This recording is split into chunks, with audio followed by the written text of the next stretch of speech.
آج سے ٹھیک 111 سال قبل ٹائٹینک ایک اندھیری رات میں ایک برفانی تودے یعنی آئس برگ سے ٹکرایا گیا تھا۔ اس وقت جہاز پر سوار زیادہ تر مسافر نیند کے آواز میں تھے۔ حادثے کے وقت ٹائٹینک 41 کلومیٹر فی گھنٹے کی رفتار سے انگلینڈ کے شہر ساؤتھ مینٹن سے امریکہ کے شہر نیویارک کی طرف بڑھ رہا تھا اور 3 گھنٹے کے اندر 14 اور 15 اپریل 1912 کے درمیانی رات ٹائٹینک بحیرہ اوقیانوس میں ڈوب گیا تھا۔ وہ جہاز جس کے بارے میں کہا جاتا تھا کہ وہ کبھی نہیں ڈوبے گا، نہ صرف چند گھنٹوں میں سمندر میں غرق ہو گیا بلکہ اس حادثے میں 1500 کے قریب افراد بھی ہلاک ہوئے تھے۔ 111 سال بعد بھی اسے سب سے بڑا سمندری حادثہ سمجھا جاتا۔ ستمبر 1985 میں اس جہاز کی باقیات کو بحر اوقیانوس میں جائے حادثہ سے ہٹا دیا گیا تھا۔ حادثے کے بعد یہ بحری جہاز کینیڈا سے 650 کلومیٹر کے فاصلے پر 3843 میٹر کی گہرائی میں 2 حصوں میں بٹ گیا اور دونوں حصے ایک دوسرے سے 80 میٹر کے فاصلے پر تھے۔ سال گزرنے کے بعد بھی اس حادثے کے بارے میں مغمہ موجود ہے۔ BBC نیوز برازیل نے کچھ ماہرین سے بات کر کے ان رازوں کا جواب تلاش کرنے کی کوشش کی۔ نمبر 1، یہ جہاز کبھی نہیں ڈوب سکتا۔ اس بڑے بحری جہاز کے بارے میں کہا جاتا تھا کہ یہ ڈوب نہیں سکتا، خدا بھی اسے نہیں ڈبو سکتا۔ اس سے یقین کی کچھ وجوہات بھی تھی۔ Federal university of Rio de Janeiro کی شعبہ بحریہ اور اوشن انجینئرنگ کے پروفیسر اور انجینئر الیگزینڈر ڈی پینوالو کہتے ہیں کہ انجینئرنگ کے لحاظ سے یہ ڈیزائن کی بنیاد پر تیار کردہ پہلا جہاز تھا۔ کئی واٹر ٹائٹ کمپوننٹ بنانے گئے تھے، یعنی جہاز کا ایک کمرہ پانی سے بھر جائے تو دوسرے کمرے کو غرق نہیں کر سکتا تھا۔ وہ بتاتے ہیں کہ اس جہاز کی تیاری کے دوران کچھ مشکلات پیش آئی تھیں، جیسے کہ جہاز کی اونچائی کتنی رکھی جائے تاکہ بجلی کی تاریں اور پانی کے پائپ ٹھیک سے کام کر سکیں۔ اس پر بہت سوچ بچار کی گئی۔ پروفیسر ایلاہو کے مطابق اس پر غور کرنے کے بعد اس وقت کے انجینئر نے جہاز کی اونچائی کا تعین کیا، یہاں تک کہ سیلاب کی صورت میں انہیں اندازہ لگایا کہ پانی کی چھت کی اونچائی تک نہیں پہنچے گا۔ انہوں نے چھت پر محفوظ کمپاؤنڈ بھی بنائے تھے، لیکن تب کسی نے برف کے تودے سے زبردست ٹکراؤ کا سوچا بھی نہیں ہوگا۔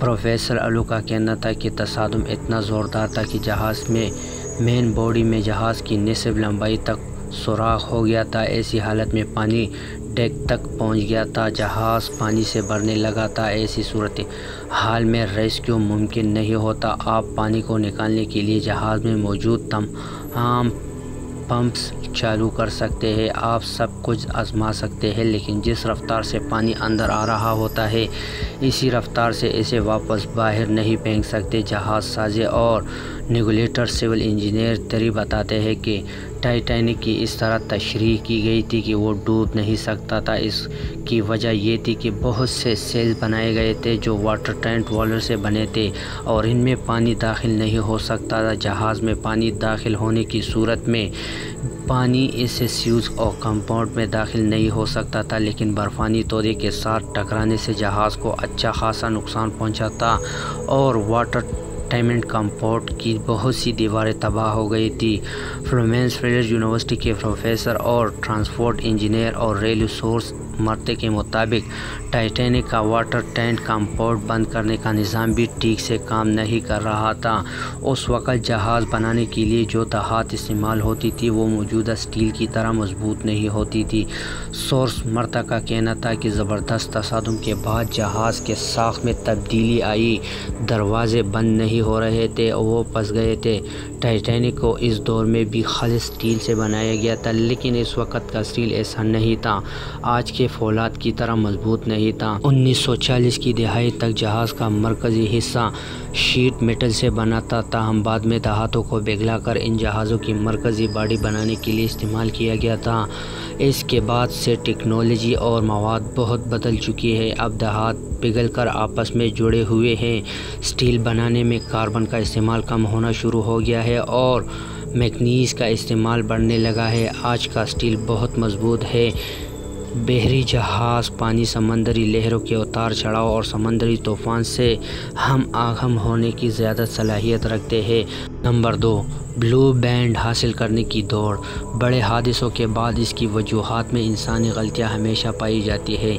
ماہرین کے مطابق آئس برگ سے بڑے خطوں سے گزرنے میں مشکلات کے باوجود اس پر سفر کو تیزی سے مکمل کرنے کا شدید دباؤ تھا۔ دراصل یہ دباؤ بلو بینڈ کے حصول کے لیے تھا۔ 1839 میں شروع ہونے والے اعزاز بحرہ اوقیانوس کو عبور کرنے والے تیز ترین جہاز کو دیا جاتا تھا۔ ٹائٹینک اس کو اعزاز کا سب سے مضبوط دیدار سمجھا جاتا تھا۔ پروفیسر الہو کہتے ہیں کہ اس زمانے کے مطابق ٹائٹینک بنانے کے لیے بہترین انجینئرنگ اور ٹیکنالوجی کا استعمال کیا جاتا تھا۔ اس وقت دنیا کی بڑی کمپنیوں کے درمیان جہاز بنانے کا مقابلہ تھا۔ اس وقت انگلینڈ اور جرمنی کے درمیان مقابلہ تھا کہ سب سے بڑے اور تیز ترین جہاز بنائے۔ سب سے بڑے اور سب سے تیز ترین جہاز کو سرکاری طور پر بلو بینڈ مل گیا۔ اس کارنامے کو حاصل کرنے کے لیے کسی بھی جہاز کے لیے پہلا سفر سب سے اہم سمجھا جاتا تھا۔ الہو کے مطابق پہلے سفر کے دوران جہاز کی حالت سب سے بہتر ہوتی ہے۔ جہاز پہلے سفر میں تیز ترین رفتار حاصل کر سکتا ہے اور ٹائٹینک نے بھی تیزی رفتار حاصل کرنے کی کوشش کی۔ بچ جانے والوں میں سے بہت سے لوگوں نے بتایا کہ جہاز کی کپتان کو ارد گرد کے علاقوں میں برف کے تودے کے بارے میں اطلاع دی گئی تھی، لیکن اس جہاز کی رفتار کم نہیں کی کیونکہ وہ تیز رفتار سے بحر اوقیانوس کو عبور کرنے کی کوشش کر رہا تھا۔ 3، ٹائٹینک اکیلا جہاز نہیں تھا۔ ٹائٹینک اکیلا جہاز نہیں تھا۔ اس جہاز کو چلانے والے company white star line company نے بلیفسٹڈ شہر کے ہائیڈ لینڈ اور ولف شپ یارڈ کو 20ویں صدی کے اول میں 30 جہاز بنانے کا حکم دیا تھا۔ توقع کی جا رہی تھی کہ عالمی معیار کے بنائے گئے ڈیزائن کے تینوں جہاز دنیا کے سب سے بڑے، محفوظ اور سہولت سے آراستہ ہوں گے۔ انجینئر سٹیم نے کہا کہ ان منصوبوں کے اس وقت خوب تشریح بھی ہوئی تھی۔ سن 1905 اور 1915 کے درمیان بنائے گئے ان جہازوں کو اولمپک کلاس جہاز کہا جاتا تھا۔ پہلے 2 بحری جہازوں 1908 میں اولمپک اور 1909 میں ٹائٹینک کی تیاری شروع ہوئی تھی۔ تیسرے جہاز دی جکلیٹن کی تیاری 1911 میں شروع ہوئی، تاہم تینوں جہاز کسی نہ کسی حادثے کا شکار ہوتی رہی۔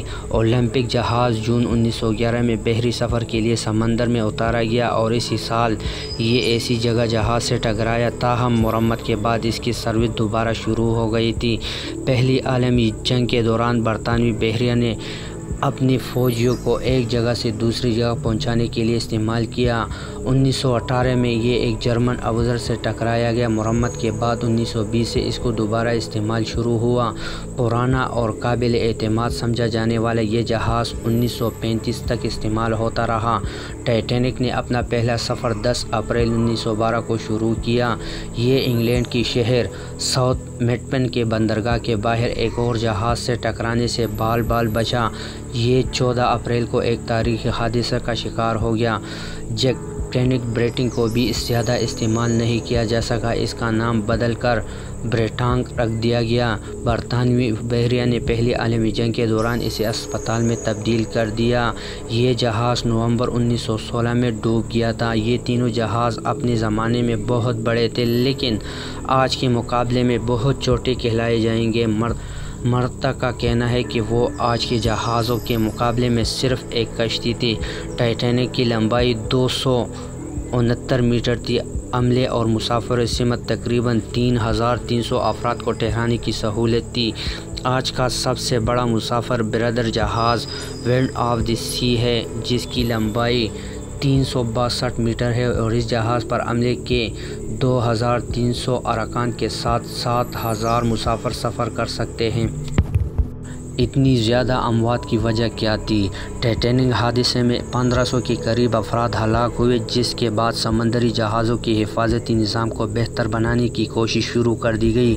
اس حادثے کے بعد سمندری جہازوں کی حفاظت کے لیے ریڈار جیسے آلات کی تیاری شروع کر دی گئی۔ پروفیسر الہو بتاتے ہیں کہ ریڈار کا استعمال دوسری عالمی جنگ کے بعد ہی شروع ہوا تھا۔ اس سے پہلے سب کچھ انحصار سامنے کے منظر پر تھا۔ ایک ملاح کو اونچائی پر بٹھایا جاتا تھا جہاں سے وہ سامنے موجودہ آئس برگ وغیرہ کے بارے میں الرٹ کرتا تھا۔ یہ طریقہ اس وقت محفوظ نہیں ہوتا تھا جب جہاز تیز رفتار سے چل رہا ہو۔ ٹائٹینک حادثے کے بعد بحری جہازوں میں حفاظتی انتظامات پر زور دیا گیا۔ ٹائٹینک کے حادثے میں بہت سے لوگ اس لیے مارے گئے کہ ان کے لیے لائف بوٹ نہیں تھی۔ پروفیسر الاؤ کہتے ہیں کہ یہ جہاز کبھی نہیں ڈوب سکتا۔ ایسے یقین کی وجہ سے جہاز میں صرف آدھی لائف بوٹ رکھی گئی تھی۔ یہ حادثہ سمندری جہازوں کی حفاظت کے حوالے سے ایک اہم سنگ میل ثابت ہوا۔ سمندری جہازوں کی حفاظت کے لیے ادارہ جاتی ہے فریم ورک بنایا گیا۔ تعمیر کے دوران حفاظتی پیرامیٹر کا خیال رکھا گیا۔ اسے مسلسل بہتر بنانے کے منصوبے پر کام کیا گیا۔ آج کے دور میں ریڈار اور سونار برف کے تودوں کا بہت کا پتہ لگا ہوتا ہے۔ آج سمندر کا نقشہ سازی یا نیویگیشن چارٹ سفر کے دوران بہت زیادہ جدید ہے۔